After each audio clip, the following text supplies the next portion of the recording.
Orient bell tiles studio से आप देख रहे हैं एबीपी न्यूज। नमस्कार, मैं हूं चित्रा त्रिपाठी। शाम के 5 बजने वाले हैं। एबीपी न्यूज पर वक्त है महादंगल का, और महादंगल की शुरुआत इस सवाल के साथ कि शंकराचार्य स्वामी अविमुक्तेश्वरानंद के साथ क्या कोई सियासी खेल हुआ, या फिर उन पर लगे आरोप सही हैं और अब उन्हें जेल जाना पड़ सकता है, जिसमें कहा गया है कि स्वामी अविमुक्तेश्वरानंद के गुरुकुल में गुरु सेवा के नाम पर 2 नाबालिग बटुकों के साथ दुष्कर्म हुआ, और दुष्कर्म के आरोप लगे हैं खुद शंकराचार्य स्वामी अविमुक्तेश्वरानंद और उनके शिष्य मुकुंदानंद पर। एफआईआर के मुताबिक वर्ष 2025 में महाकुंभ के दौरान मेला क्षेत्र में और फिर हाल ही में माघ मेला 2026 के दौरान भी बटुकों का यौन उत्पीड़न हुआ। कहा जा रहा है प्रयागराज पुलिस जल्द ही इस मामले में शंकराचार्य स्वामी अविमुक्तेश्वरानंद से पूछताछ कर सकती है। पुलिस की कार्रवाई को लेकर स्वामी अविमुक्तेश्वरानंद ने कहा है कि पुलिस पूछताछ के लिए आती है तो उनका स्वागत है, वो जांच में पूरा सहयोग करेंगे और उन्हें भरोसा इस बात का भी है कि साजिश हारेगी और झूठ का पर्दाफाश होगा, क्योंकि कुछ लोग चोला पहन कर आए हुए हैं जो सनातन धर्म को नष्ट करना चाहते हैं। अब सवाल यह है कि इस मामले में कौन सच्चा है और कौन झूठा है। रामचरितमानस के लंका कांड में विभीषण ने रावण को समझाते हुए कहा था, उभरे अंत न कोई निबाहु, काल नेमी रावण राहु। यानी जो भी छद्म वेशधारी ढोंगी या पाखंडी होगा, उसके ढोंग का एक ना एक दिन अंत जरूर होगा। लेकिन इस विवाद का अंत कम और आरंभ ज्यादा लगता है। हर दिन एक नया विवाद जुड़ता जा रहा है। ऐसे में सवाल यह है कि आखिर इस विवाद में छद्म वेशधारी कौन है, क्योंकि शंकराचार्य के नाम पर सियासत ही नहीं, अब संत समाज भी बटा हुआ दिखाई देता है। अखिल भारतीय अखाड़ा परिषद के अध्यक्ष रविंद्र पुरी ने कहा है, अगर आरोप सही पाए जाते हैं तो दोषियों को दंड मिलना चाहिए। अखिल भारतीय संत समिति के महामंत्री स्वामी जितेंद्रानंद सरस्वती का दावा है कि यह राजनीतिक रूप से गढ़ा गया मामला नहीं है, इससे संत समाज की छवि को आघात पहुंचा है। तपस्वी छावनी के पीठाधीश्वर जगत गुरु परमहंस आचार्य ने कहा है, अगर आरोप सही साबित होते हैं तो यह बेहद दुर्भाग्यपूर्ण होगा, इसका संत समाज की छवि पर गहरा असर पड़ेगा। तो जूना अखाड़े की महामंडलेश्वर योग योगेश्वरी यति का पक्ष है कि आज तक उन पर ऐसा कोई भी आरोप नहीं लगा है। अचानक इस तरह के आरोपों का सामने आ जाना यह पूरी तरह प्रायोजित होने का मामला लगता है और यही उसका संकेत है। और इसी तरह की बातें कुछ और संत भी कहते हुए अविमुक्तेश्वरानंद का बचाव करते नजर आते हैं। तो क्या यह विवाद संत और सियासत के दायरे में फंस गया है, जिसका कोई अंत नजर नहीं आता? इस विवाद में हर दिन नए नए अध्याय जुड़ते हुए चले जा रहे हैं, जो सवाल खड़े करते हैं कि क्या इस मुद्दे को जानबूझकर जिंदा रखा जा रहा है। इसीलिए महादंगल में आज ये समझना जरूरी है, क्या शंकराचार्य विवाद अब धर्मयुद्ध में बदल गया है? क्या स्वामी अविमुक्तेश्वरानंद पर संत समाज में ही संघर्ष हो रहा है? और सबसे बड़ा सवाल यह है, शंकराचार्य पर सियासी घमासान से किसको नफा और किसको नुकसान होगा? इन तमाम सवालों पर आज महादंगल में बड़ी चर्चा करेंगे, लेकिन उसके पहले इस मुद्दे पर हो रही जुबानी जंग सुनिए। गिरफ्तारी की कार्रवाई करें तो वो भी, हम तो पुलिस का कोई विरोध नहीं करेंगे। ऐसी परिस्थिति में तीनों कोर्ट से हमको क्लीन चिट है। क्या हम नहीं चाहेंगे कि जिन बच्चों के बारे में बात कही जा रही है उनको न्याय मिले, और अगर कहानी झूठी है तो उसका पर्दाफाश हो? कभी कभी विचारों को लेकर के तो झगड़े हो जाते हैं, लेकिन अब इस सीमा पर चले जाएंगे कि आप आरोप लगा करके इस तरह का घटिया आरोप लगवाएंगे आप। ये सरकार बचने वाली नहीं है। पूरे प्रकरण की सीबीआई जांच कराएं, जिससे दूध का दूध पानी का पानी अलग हो जाएगा। जिस व्यक्ति ने आरोप लगाया है वह सामने थाने का हिस्ट्री शीटर है, उसका भाई गैंगस्टर है। और महाराज जी जितने धार्मिक और जितने सात्विक है, हम लोग यंग एज से आ रहे हैं, हमारे महाराज जी जैसा तो कोई विश्व में नहीं हो सकता। सनातन धर्म को नष्ट करने के लिए कुछ लोग चोला पहन करके आ गए हैं, अपने आप को हिंदू हिंदू कह रहे हैं। उनका काम हिंदुओं का नहीं है, वो हिंदुओं के विरोध में काम कर रहे हैं, लेकिन अपने आप को हिंदू सिद्ध करके कर रहे हैं। ये पूरे सनातन का अपमान है, पूरे देशवासियों का अपमान है, क्योंकि शंकराचार्य हमारे पूज्य होते हैं और वो भगवान स्वरूप हैं। उनके ऊपर आरोप लगाना, मैं समझता हूँ कि पूरे सनातनियों का अपमान है। बिल्कुल हमारे गुरु जी पर निराधार गलत आरोप लगाया गया है, इनके प्रति षड्यंत्र है। गौ माता राष्ट्र माता घोषित करने के लिए उठे हैं, तो इसके प्रति सब हम लोग को बहुत इस बात का दुख है।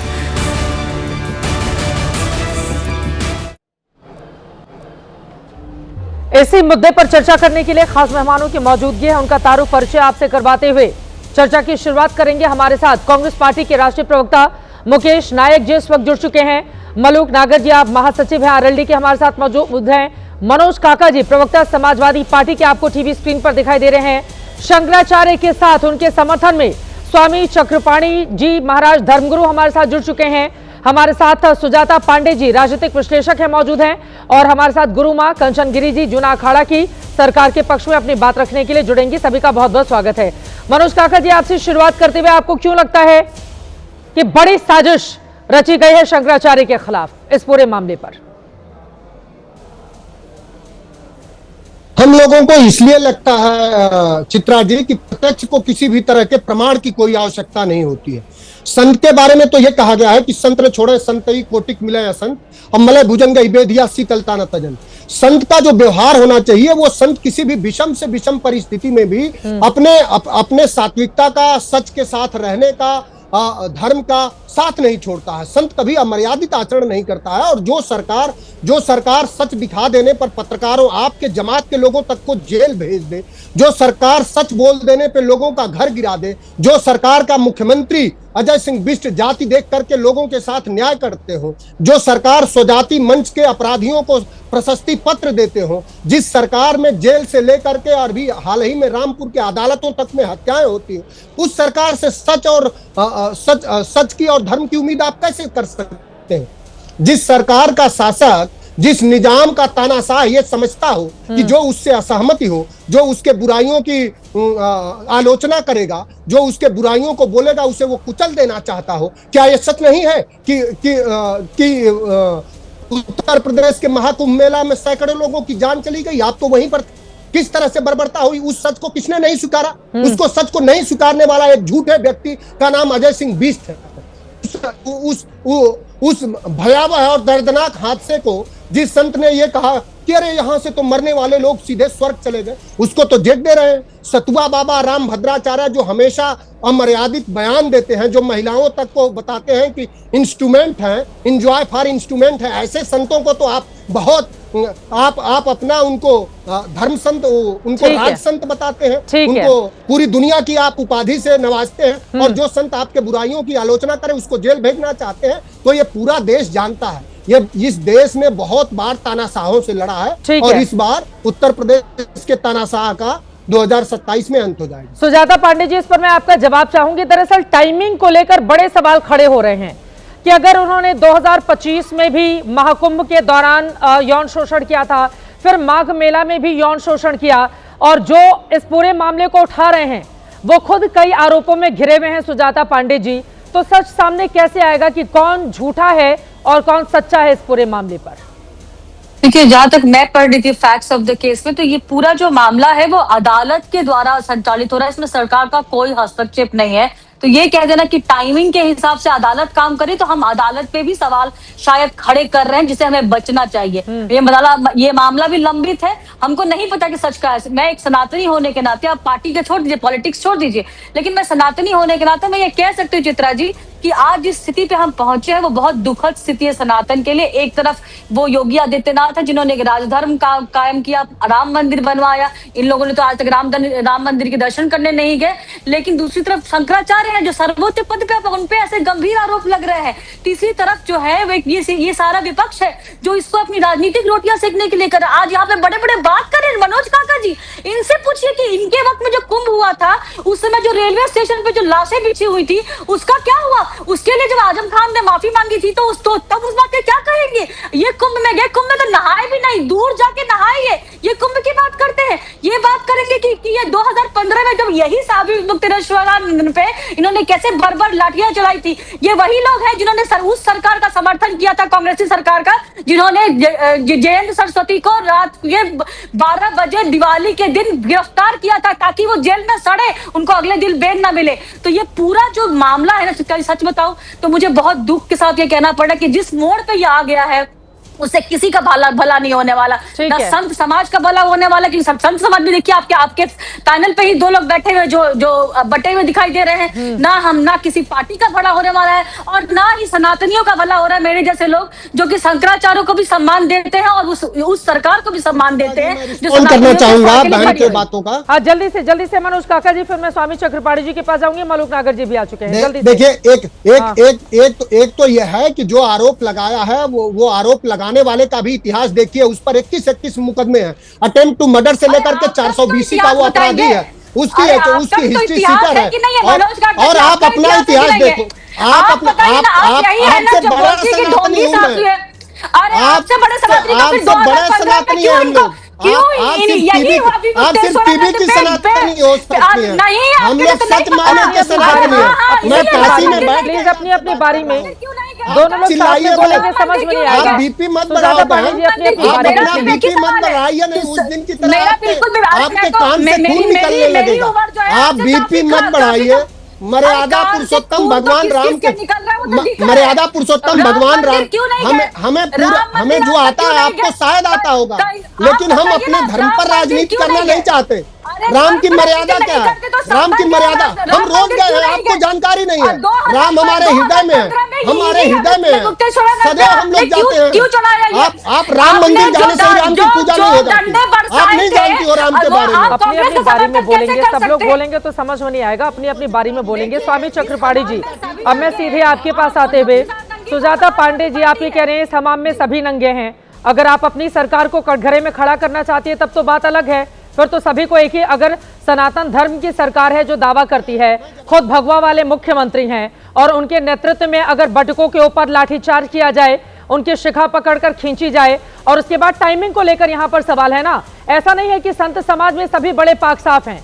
उसी संत समाज से आसाराम आते थे जो जेल में हैं, राम रहीम, ऐसे बहुत सारे लोग हैं।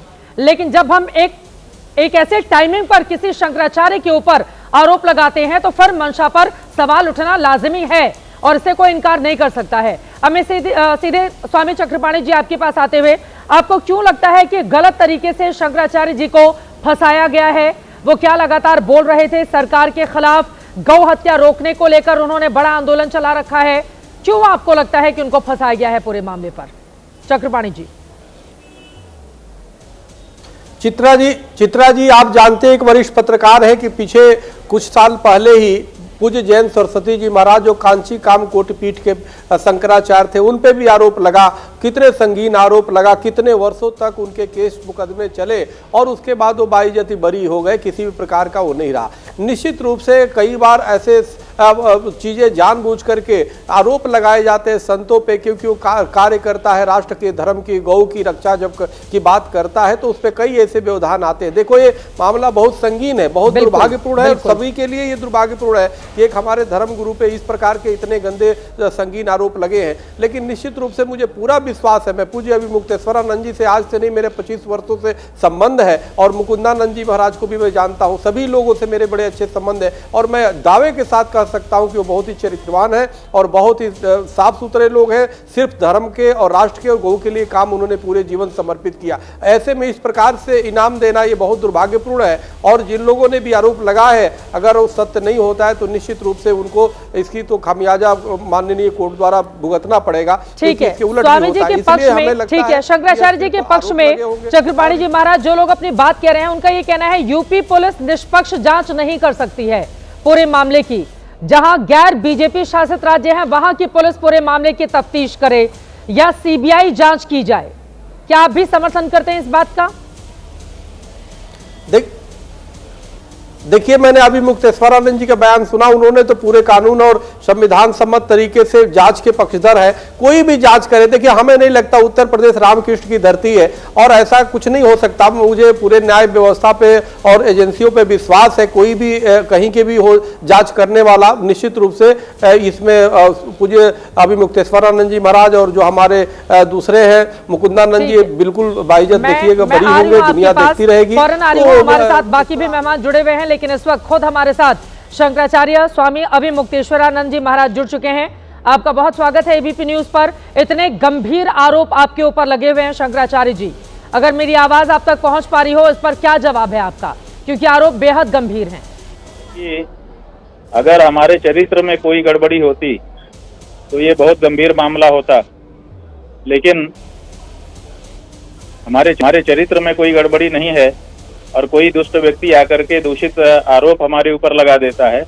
ये गंभीरता इस मामले में है कि ये क्या हो रहा है। ये कौन सा प्रशासन है कि हिस्ट्री शीटर शंकराचार्य के ऊपर आरोप लगाता है और उसको एंटरटेन किया जाता है। कौन है इसके पीछे? आपको क्या लग रहा है कि कौन हो सकता है इसके पीछे? क्योंकि आपने कहा था इतनी नीचता की उम्मीद मुझे नहीं थी कि मेरे ऊपर इस तरह के आरोप लगेंगे, तो नीचता कौन कर रहा है शंकराचार्य जी? अब देखिए, ये जो व्यक्ति आया है सामने, जिसकी हिस्ट्री शीटर के रूप में कानूनी पहचान है, वो तो यही कह रहा है कि मैं रामभद्राचार्य जी का शिष्य हूँ। तो कोई शिष्य अपने गुरु के बिना तो आगे नहीं बढ़ता है इतने बड़े मामले में। तो गुरुजी तो सीधे ही दिखाई दे रहे हैं। अब उन गुरुजी के पीछे कौन है, इसके लिए ज्यादा दिमाग लगाने की जरूरत नहीं पड़ेगी आपको। लेकिन रामभद्राचार्य जी ऐसा क्यों करेंगे? उनसे क्या दुश्मनी है आपकी शंकराचार्य जी? नहीं, हमारे से दुश्मनी नहीं है, दोस्ती तो है किसी से। किससे दोस्ती है उनकी? दुनिया जानती है। शंकराचार्य जी, क्या पुलिस ने आपसे पूछताछ के लिए भी समय मांगा है? क्योंकि जिस तरह की खबरें हैं कि आपसे पूछताछ की जाएगी और आपकी गिरफ्तारी भी हो सकती है शंकराचार्य जी। ऐसा है कि हमारे पास कोई सूचना नहीं है कि पुलिस कोई बात हमसे करना चाहती है। अभी तक और गिरफ्तारी की जो खबर सामने आ रही है, कहा जा रहा है जिन धाराओं में आपके खिलाफ मामला दर्ज हुआ है या चल रहा है, उसमें आपकी गिरफ्तारी तक हो सकती है। ऐसा है कि गिरफ्तारी जो है जब आवश्यक हो जाती है तभी की जाती है। गिरफ्तारी इस मामले में इन कारणों से होती है कि साक्ष्य नष्ट न हो जाएं, मेडिकल टेस्ट करवाया जाए और साथ ही साथ जिस पर आरोप लगे हैं, अभियुक्त है जो, वो भाग न जाए। तो यहाँ पर ये तीनों कारण उपस्थित नहीं है, क्योंकि साक्ष्य अब इकट्ठे हो नहीं सकते। माघ मेले के मामला बताया जाता है, माघ मेला उखड़ चुका है और मेडिकल टेस्ट के बारे में विशेषज्ञ कहते हैं कि इतने दिन बीत जाने के बाद वो भी संभव नहीं होता है। और जो हम हैं, हमारे ऊपर आरोप लगाया गया है, हम तो उपस्थित हैं, किसी भी समय सहयोग करने को तैयार हैं। ऐसी स्थिति में गिरफ्तारी का कोई कारण उपस्थित है नहीं। उसके बाद भी अगर पुलिस गिरफ्तार करना चाहेगी तो हम समझेंगे कि मुख्यमंत्री की इच्छा है, इसीलिए किया जा रहा है। तो उसमें भी हम कोई बाधा नहीं डालेंगे, हम तैयार हैं। अगर आपको गिरफ्तार किया जाएगा तो? नहीं, गिरफ्तार किया जाएगा तो हम कहाँ मना कर रहे हैं। हम तो कह रहे हैं कि ठीक है, आपकी इच्छा है, गिरफ्तार करिए, लेकिन गिरफ्तार करने का कारण तो बताना पड़ेगा। आपने क्यों गिरफ्तार किया, कौन सा उससे फल आपको उपलब्ध होगा? पूछताछ ही करेंगे, उसके लिए हम उपलब्ध हैं, किसी भी समय हमसे कर सकते हैं। अब लेकिन कहा जा रहा है कि महाकुंभ 2025 के भी दौरान और अब 2026 माघ मेले के भी दौरान गुरु सेवा के नाम पर आपने यौन शोषण किया, इस तरह के आरोप लगाए जा रहे हैं। आशुतोष महाराज पर आप आरोप लगा रहे, कह रहे हैं वो तो हिस्ट्री शीटर है और उसके जरिए अगर इस तरह का मामला सामने रखा गया है तो पहले उसकी जांच कर ली जाए। इस तरह की बातें आपकी ओर से कही जा रही हैं, लेकिन सच क्या है अभी मुक्तेश्वरानंद जी, ये कैसे सामने आएगा? ये ऐसा है कि उन्होंने जो मुकदमा बनाया है ना, कल्पना का, जो कहानी होती है वो कहानी ही होती है और जो सच्चाई होती है वो सच्चाई ही होती है। जो सच्चाई होती है वो अपनी इबारत खुद कहती है कि मैं सच हूँ, और जो कहानी होती है वो अपनी इबारत खुद बोलती है कि मैं झूठ हूँ। तो इन्होंने जो कहानी बनाई, ये कह रहे हैं कि दो लड़के अचानक एक दिन मेरे पास आ गए। अब वो दो लड़के 18 तारीख की जो घटना प्रयाग में घटी उसी के बाद आए, उसके पहले नहीं आए, और आकर के इन्हीं के पास पहुंचे। लिखते हैं सेक्टर 6 में हमारे पास आए, जो 2.5-3 किलोमीटर दूर था। इसके बीच में वो किसी और से मिले नहीं, केवल उनको एक हिस्ट्री शीटर ही पर भरोसा हुआ कि यही हमारी रक्षा करेगा, मान लिया वहां तक भी। उसके बाद कहते हैं कि उनके साथ शोषण हो रहा था तो हम उनको पुलिस में लेकर के गए, पुलिस ने दर्ज नहीं किया। फिर उसको उन्होंने हमको कहा कि आप ही हमारे गुरु बन जाइए, हम गुरु बन गए उनके, तो उन्होंने अपने कस्टडी में रखा। आप बताइए कि अगर किसी बच्चे के साथ दुराचार हुआ है और वो हमको सूचना दे रहा है तो हमारा क्या कर्तव्य बनता है कि हम पुलिस को हैंडओवर कर दें उन बच्चों को, या जुवेनाइल बोर्ड के हैंडओवर कर दें? अपने अभिरक्षा में हम क्यों रखेंगे? तब से लेकर के आज तक ही अपनी अभिरक्षा में लगे हुए हैं, जबकि उन बच्चों के स्वाभाविक ना तो अभिभावक हैं, ना तो पिता हैं, ना तो कुछ है। तो ये किस आधार पर ये कर रहे हैं? फिर कहते हैं कि एक सीडी है, तो ये कहते हैं कि बच्चों ने हमको बताया कि हमारे साथ अत्याचार हो रहा है जी। तो फिर सीडी कहाँ से आ गई? तो सीडी बनाने वाला कौन है? अगर ये खुद सीडी बना रहे थे तो बच्चों ने कैसे इनको बताया? इसको सीडी बनाते समय स्वयं पता हो गया। और अगर ये कहते हैं कि सीडी बच्चों ने बनाई तो बच्चे मासूम कहाँ हुए? फिर तो वो कुछ और ही निकल गई। इसका मतलब इनको प्लांट किया गया था कि तुम जाओ और सीडी बनाओ। और तीसरी सबसे जो अहम बात है वो ये है कि उन बच्चों से हमारा क्या लेना देना है? ना तो वो हमारे यहाँ कभी विद्यालय में भर्ती हुए, ना तो हमारे मठ में कभी आए, ना तो उनसे हमारा कोई लेना देना रहा, ना तो हम उनका नाम जानते हैं, ना तो उनका चेहरा जानते हैं। हमारे मठ में जितने अध्यापक हैं, जितने विद्यार्थी हैं, उन्होंने कभी उनको देखा नहीं है। हमारे विद्यालय की पंजिका में उनका कभी नाम नहीं है। तो जिनका हमारा कोई लेना देना नहीं है, कभी हम उनसे मिले जुले नहीं हैं, वो कह रहे हैं कि हमारे साथ दुराचार कर दिया, यौन शोषण कर दिया। और पूरे देश का मीडिया शंकराचार्य के बारे में ये बात खुल करके कह रहा है। एक हिस्ट्री शीटर की बात पर भरोसा किया जा रहा है और एक शंकराचार्य के ऊपर प्रश्न चिन्ह लगाया जा रहा है। ये इस समय हो रहा है। शंकराचार्य स्वामी अविमुक्तेश्वरानंद जी, यूपी पुलिस पूरे मामले की तफ्तीश कर रही है, क्या आपको जांच पर भरोसा है? और क्या कोई सीडी भी है जिसकी वजह से इस तरह का माहौल पैदा हुआ है? यूपी पुलिस के बारे में हमारे सामने जितने लोग आ रहे हैं जी, यानी अनगिनत लोग आ रहे हैं, सब कह रहे हैं कि यूपी की पुलिस क्या न्याय करेगी। यूपी के पुलिस के मुखिया, जो गृह मंत्रालय के भी मंत्री हैं, स्वयं मुख्यमंत्री जी, जब वो खुल करके आपका विरोध कर रहे हैं तो पुलिस को सूचना है कि इनके खिलाफ रिपोर्ट करनी है, तो वो तो पुलिस कैसे करेगी? आप क्यों ये कर रहे हैं? ऐसे किसी पुलिस के द्वारा जांच होनी चाहिए जो भाजपा शासित राज्य का ना हो, या कई ऐसे राज्य मिला करके एक एक पुलिस लेकर के एक SIT बनाई जानी चाहिए, उसके द्वारा जांच होनी चाहिए। लेकिन हमारा जहां तक प्रश्न है, हम तो कह रहे हैं यूपी की पुलिस भी अगर हमसे जांच करेगी, हम उसका सहयोग करेंगे। लेकिन अभी तक उत्तर प्रदेश की पुलिस ने आपसे संपर्क नहीं किया है और आप काशी में मौजूद हैं, और आपका ये भी कहना है कि 11 मार्च को काशी से आप सीधे लखनऊ जाएंगे। काशी में हम विद्यमान हैं और हमने पहले से ही इस बात का स्पष्ट उद्घोषण कर दिया है। आप सब जानते हैं कि 11 मार्च के पहले तक हम काशी में हैं, 11 मार्च को हमको लखनऊ जाना है, तो इसलिए हमारा कार्यक्रम पहले से घोषित है। लेकिन ऐसा भी आरोप आपके ऊपर, मतलब ये तो बेहद गंभीर आरोप हैं यौन शोषण वाले मामले में, लेकिन यूपी सरकार के खिलाफ भी क्या आप लगातार बगावत पर उतर आए हैं? सुनिए चित्रा जी, आपने पूछा सीडी है क्या कोई? जी जी बोलिए। आपने पिछले प्रश्न में ये पूछा था कि कोई सीडी है क्या जी, तो हमारा ये कहना है कि सीडी है तो उसको सार्वजनिक कर दिया जाए। हमारा ये कहना है कि सीडी है तो उसको सार्वजनिक कर दिया जाए। लेकिन अभी तक इस तरह की कोई भी सीडी है ना मीडिया वालों तक पहुंची है, भ्रम जनता में ना फैलाया जाए।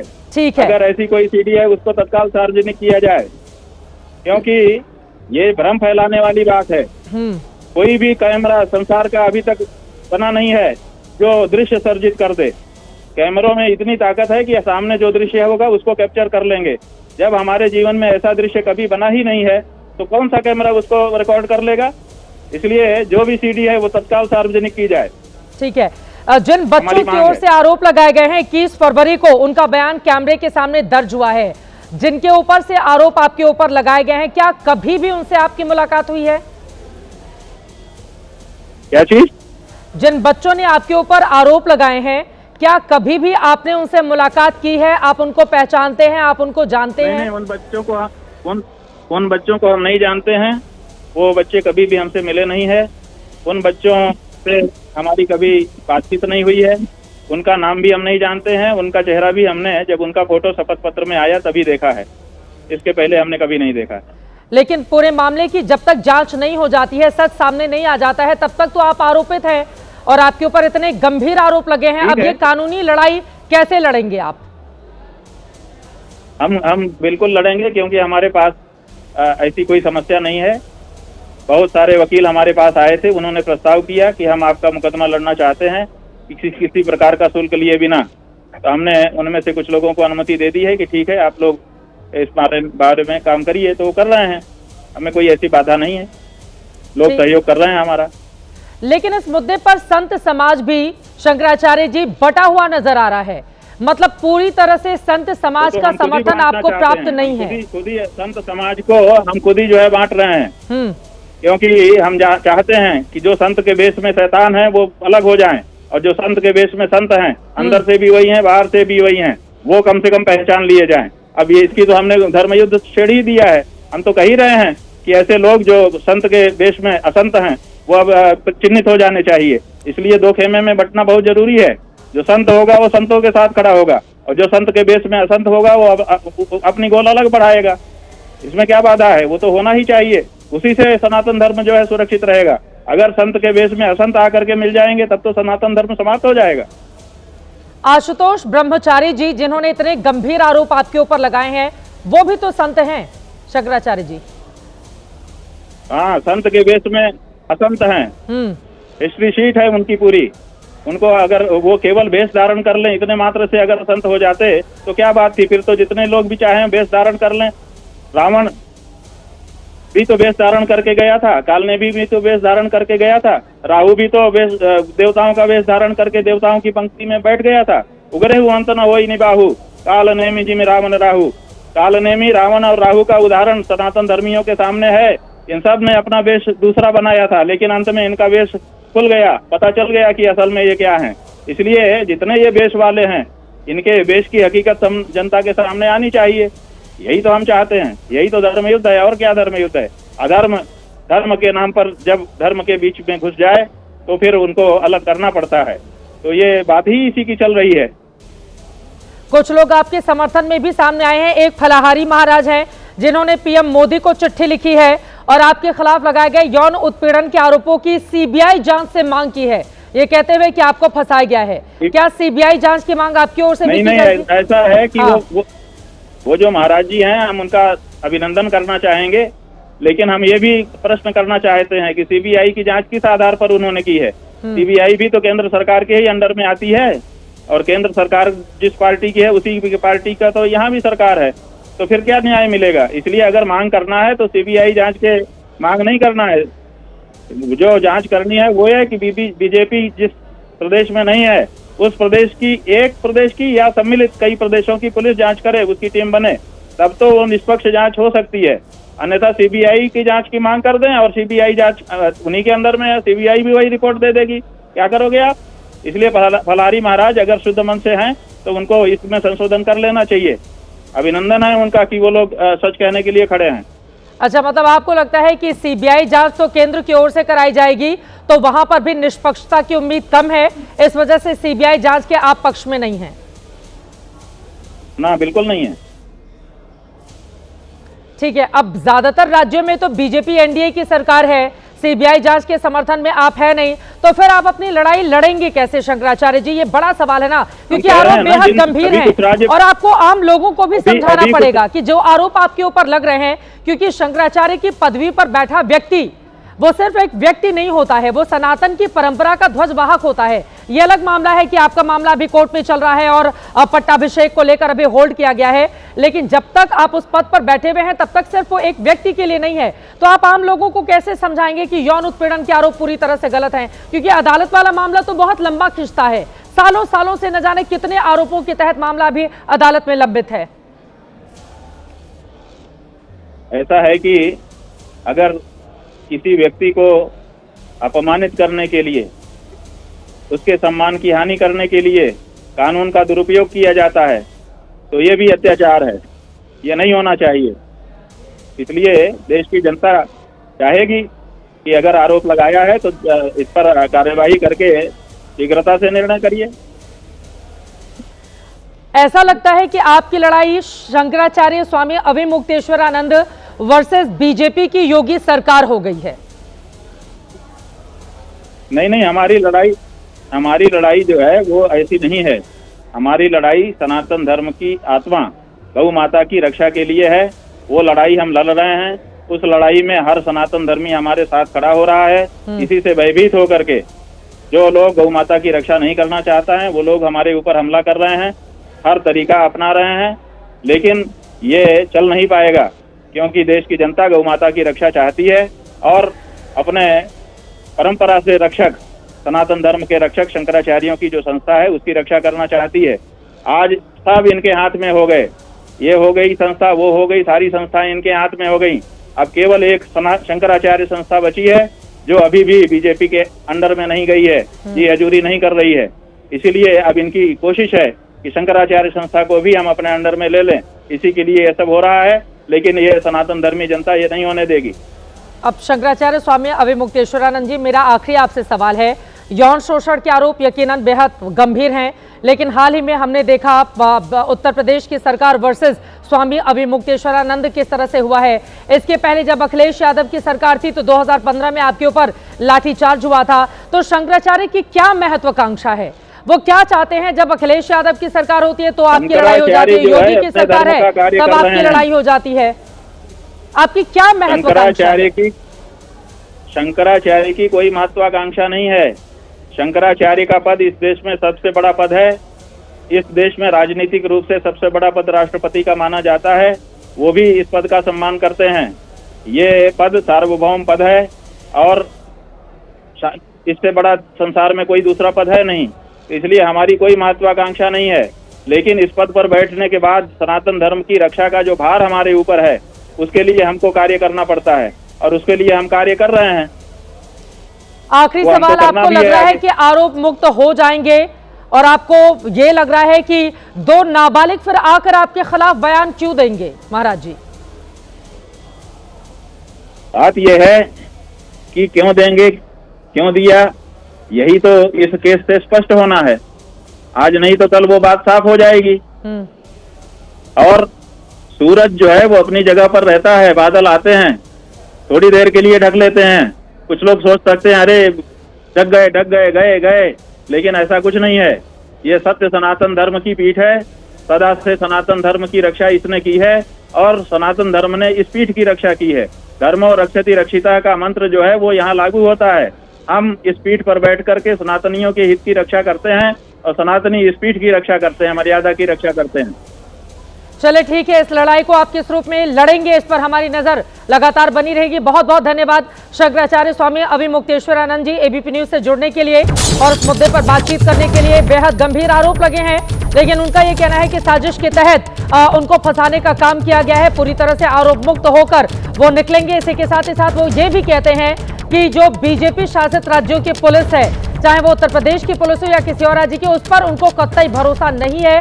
यानी कि अन्य जिन राज्यों में अन्य सरकारें हैं, यानी कि बीजेपी विरोधी, वहां की पुलिस अगर मामले की तफ्तीश करे या हर एक राज्य से एक एक पुलिस की टीम आकर मामले की तफ्तीश करे, तभी पारदर्शिता के साथ जांच पूरी हो पाएगी। अब आप चर्चा में वापस लौटेंगे। आरएलडी के महासचिव मलुक नागर जी आपके पास आते हुए, फिर मुकेश नायक जी कांग्रेस पार्टी के प्रवक्ता हमारे साथ जुड़े हुए हैं। मैं फौरन आपके पास आऊंगी। मलुक नागर साहब, जो बातें शंकराचार्य की ओर से कही गई हैं आपने सुन ली हैं, अब इस पर बताइए, दूध का दूध पानी का पानी कैसे होगा? कौन सच्चा है कौन झूठा है, ये प्रदेश और देश के सामने कैसे आएगा? मलुक नागर साहब। चित्रा जी, दो तरीके से इसको हमें लेना पड़ेगा। एक तो कानूनी पक्ष और एक व्यावहारिक पक्ष। व्यावहारिक पक्ष में जो उन्होंने अभी मुक्तेश्वरानंद जी ने कहा, ये सच है, सबसे बड़ा पद सनातन में मानते हैं। इसीलिए कोई भी किसी भी अदालत का जज हो, कोई भी एमएलए हो, कोई भी एमपी हो, कोई भी minister, chief minister, prime minister, सब इनके पैर छू के आशीर्वाद लेते हैं। अब आ जाता देश का संविधान और जो कानूनी पक्ष है। कानूनी पक्ष में इसके 4 बिंदु होते हैं। पहला एफआईआर होना, दूसरा एफआईआर के बाद में जमानत पे जाना, नहीं तो जेल में जाना पड़ेगा। तीसरा, जब केस चले तो चार्ज फ्रेम होना। चौथा, जब फाइनल ऑर्डर आ जाए और मुक्त हो जाए या सजा हो जाए। तो अब ये आधी जिस केस में 164 के बयान होते हैं, तो उसमें केस सीधा उठा के बीच में पहुंच जाता है। यानी कि एफआईआर हो नहीं रही थी क्योंकि वहां की सरकार और पुलिस कर नहीं रही हो, तब ऐसी स्थिति में कोर्ट में जाना पड़ता है, जिसको 156 इको हो रहा करो ठीक 156(3) में न्यायिक व्यवस्था में जाते हैं, जज ऑर्डर करता है, और अगर 104 जज को भी लगता है कि ये 156(3) में गलत ऑर्डर तो नहीं ले रहे हैं, तो जो इफेक्टिव पार्टी है, जो सफरर है, उसको बुला के उसको 164 में बयान लेते हैं। मलूक नागर साहब, आपकी सारी बातें बिल्कुल सही हैं। इसका एक कानूनी पक्ष है और इसका एक पक्ष ये भी है कि बीते 1.5 महीने के दौरान हमने देखा है किस तरह की लड़ाई शंकराचार्य के साथ शुरू हुई थी। हम सब ने देखा है, टाइमिंग महत्वपूर्ण है ना मलूक नागर साहब। अब अगर इस तरह के आरोप इनकी ओर से लगाए जा रहे हैं, आशुतोष महाराज जी की ओर से, कि नहीं इन्होंने तो महाकुंभ में भी शोषण किया था, इतने सीसीटीवी कैमरे रहते हैं, इतनी भीड़ वहां पर रहती है, पूरे जाके किसी भी आश्रम में आप देखिए वहां पर जगह तक नहीं रहती है। हम लोग कितने दिनों तक महाकुंभ में बने हुए थे, जगह तक नहीं थी, किसी के भी आश्रम को उठाकर देख लीजिए, इतनी ज्यादा भीड़ भाड़ थी। वहां पर इन्होंने शोषण किया और बच्चे फिर से जाते हैं इनके पास। मलूक नागर साहब, कम से कम जो भी सवाल इस समय खड़े हो रहे हैं, पता तो चले कि जो आरोप लगाए जा रहे हैं उसमें कितना दम है। हालांकि ये बात सही है, नाबालिग बच्चे हैं, यौन शोषण के गंभीर आरोप है, पूरे मामले की निष्पक्ष जांच कराई जाए। लेकिन जब निष्पक्ष जांच की बात आती है ना मलूक नागर साहब, तो मुझे योगी आदित्यनाथ का, आप मेरी बात सुनिए, 2007 का जो उन्होंने 12 मार्च 2007 का सपा सरकार के दौरान जब उनको प्रताड़ित किया गया था, तो उन्होंने संसद में जाकर फूट फूट कर रोए थे अभी के मुख्यमंत्री योगी आदित्यनाथ, और उनकी ओर से कहा गया था, आप गौर से सुनिएगा, एक सन्यासी होने और लोगों की सेवा करने के बावजूद उनके साथ राजनीतिक पूर्वाग्रह की तरह वो किया जा रहा है, शिकार बनाया जा रहा है, उन्हें फंसाया गया है। वो सदन से संरक्षण की मांग कर रहे थे। उन्होंने कहा मैंने जीवन से संन्यास लिया, परिवार छोड़ा, सबको छोड़ा। तो यही बातें तो शंकराचार्य कह रहे हैं। अब मुख्यमंत्री जी उस समय सांसद थे, उनके पास सदन था, सदन में जाकर उन्होंने तो सदन से संरक्षण मांग लिया। अब कोई शंकराचार्य किससे संरक्षण मांगेगा? वो तो सीधे तौर पर उत्तर प्रदेश की पुलिस को कटघरे में खड़ा कर रहे हैं। पूरा बयान आज दोबारा सुना है मैंने मलूक नागर साहब, 2007 का सांसद के तौर पर जो बातें कही गई थी योगी आदित्यनाथ की ओर से। वो कह रहे हैं एक सन्यासी होने उनको 11 दिन जेल में रखा था समाजवादी पार्टी की सरकार ने नागर साहब, और फूट फूट कर बोल रहे थे सदन के भीतर। देखिए चित्रा जी, मैंने वो पार्लियामेंट की स्पीच उनकी सुनी है और आपकी पूरी बात सही है और हम भी इसके पक्षधर हैं कि न्याय होना चाहिए। पर एक दुर्भाग्य है हमारे देश की संस्कृति का, सनातन का, कि आज प्रश्न चिन्ह कहीं ना कहीं लग रहे हैं और सनातन धर्म के किसी भी लाल कपड़े पहने हुए साधु को सीधा पैर छूने के लिए भागते थे, तो उस पर कहीं ना कहीं डॉट लग रहा है। ये दुर्भाग्य है। पर एक चीज़ चित्रा जी बड़ी अजीब सी थी उनके कहने में, जब किसी साधु ने सीबीआई की जांच की बात कही तो उन्होंने कहा वो तो सेंट्रल गवर्नमेंट के अंडर में है और बीजेपी के नेता उनको इन्फ्लुएंस कर देंगे। तो उन्होंने ये क्यों नहीं ध्यान दिया कि उत्तर प्रदेश के दोनों डिप्टी चीफ मिनिस्टर उनको भगवान का दर्जा दे चुके और उनके बारे में अच्छी बात कर चुके थे। कितने भगवान हैं और कितने खलनायक हैं, ये तो पहले आप लोग तय कर लीजिए, ठीक है? उसके बाद बताइएगा कि वो भगवान है कि वो खलनायक है। ये तो बड़ा कठिन है इसको। मुकेश नायक जी, माफी के साथ मैं आपके पास बहुत देर से आ रही हूँ। मुकेश नायक जी, लेकिन अगर इतने गंभीर आरोप लगे हैं तो जांच तो पुलिस ही करेगी ना, फिर जांच से क्यों घबराना या भागना? मुकेश नायक जी, और आपको क्यों लग रहा है कि पूर्वाग्रह के तहत शंकराचार्य को फंसाने का काम किया जा रहा है? इसलिए ऐसा लग रहा है चित्रा जी कि इस देश में जो बीजेपी की भाषा नहीं बोलता है, बीजेपी की हाँ में हाँ नहीं मिलाता है, उसके खिलाफ क्या वातावरण आज देश में है, उसकी ये चरम परिणति है कि निवृत्ति मार्ग के परम आचार्य बाल ब्रह्मचारी अभिमुक्तेश्वरानंद और शंकराचार्य जैसी संस्था को कलंकित कर दिया जाए क्योंकि वो इनकी भाषा नहीं बोल रही है। आज देश का ये दुर्भाग्य है कि भारत की ऋषि परंपरा से लेकर आज तक ये परंपरा रही है हमारे देश की कि जो राजसत्ता है वो धर्म सत्ता के मार्गदर्शन में चलती है। लेकिन आज दंभ और सत्ता के अहंकार में राजसत्ता का ये हाल है कि वो ये चाहती है कि धर्म सत्ता उसके सामने नाचे, उसके सामने नृत्य करे। और पूरे देश का ये आलम है आज कि धर्म सत्ता सरकार के सामने नृत्य कर रही है और उसकी ये चरम परिणति है। मैं अभिमुक्तेश्वरानंद जी को 30 सालों से जानता हूँ चित्रा जी। उनकी दिनचर्या, उनकी आहार की शुचिता, उनका तपोबल दर्शनीय है, स्तुति करने योग्य है, वंदना करने योग्य है। और मैं बता दूं मुझे ऐसा आभास होता है कि ये अभिमुक्तेश्वरानंद जी को फंसाएंगे और संस्था शंकराचार्य की संस्था को कलंकित करेंगे, क्योंकि वो संस्था इनके अधीन नहीं आ पाई है। इन्होंने एनजीओ पर कब्जा कर लिया, स्वायत्त संस्थाओं पर कब्जा कर लिया, खेल संगठनों पर कब्जा कर लिया। विश्व हिंदू परिषद के लोगों ने सारे मठ महंतों और आचार्यों को अपने पक्ष में कर लिया, लेकिन एकमात्र संस्था जो अभिमुक्तेश्वरानंद जी ने कहा है, शंकराचार्य, जो इनके अधीन नहीं है, इनके सामने नाचने वाली नहीं है, आज उस संस्था को भी कलंकित करके ये मठों को कमजोर करना चाहते हैं, ताकि देश में धार्मिक आस्थाओं का दोहन किया जा सके, गोरक्षपीठ से आते हैं, का औजार बनाया जा सके और धार्मिक आस्थाओं के नाम पर लोगों के वोट कबाड़े जा सके। हाँ, वो तो सनातन की सरकार है, वो तो खुद ही मठ से आते हैं, गोरक्षपीठ से, वो क्यों करेंगे ऐसा मुकेश नायक जी? चित्रा जी काउंटर। गोरक्षपीठ एक हठयोग से संबंधित संस्था है। गोरक्षपीठ, जो गोरखनाथ जी का आंदोलन है और जो सनातन आंदोलन है, इसमें एक बहुत बुनियादी अंतर है। ये आपको समझने की आवश्यकता है। हमारे सनातन धर्म, संस्कृति और परंपरा में हठयोग के लिए कोई स्थान नहीं है, लेकिन जो गोरखनाथ की परंपरा है उसमें हठयोग के लिए स्थान है।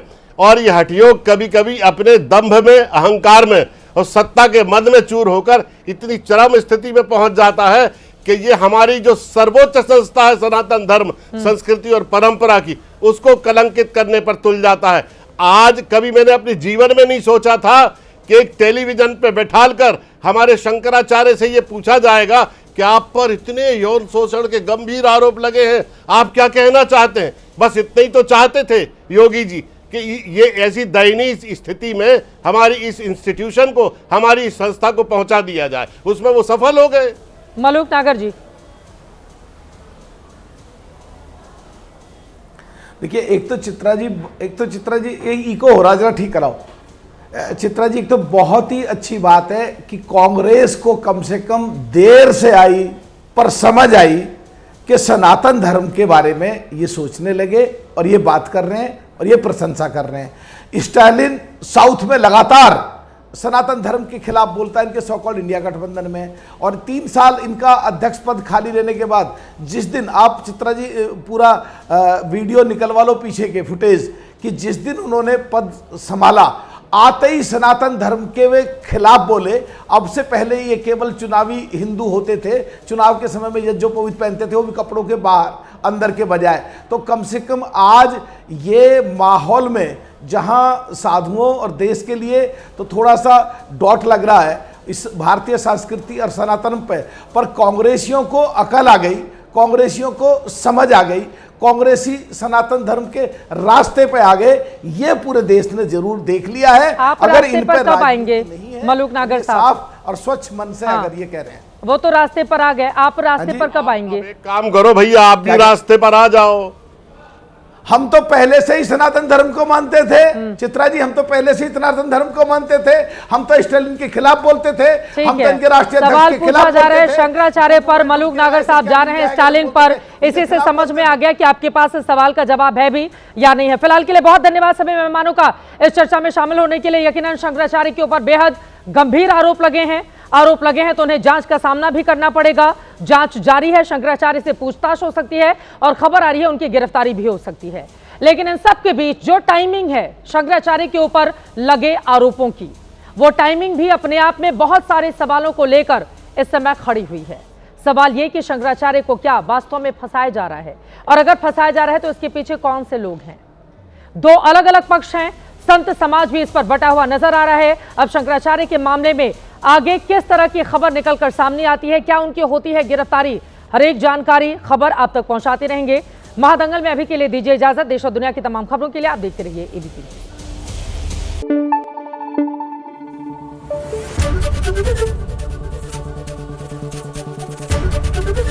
एबीपी न्यूज आपको रखे आगे।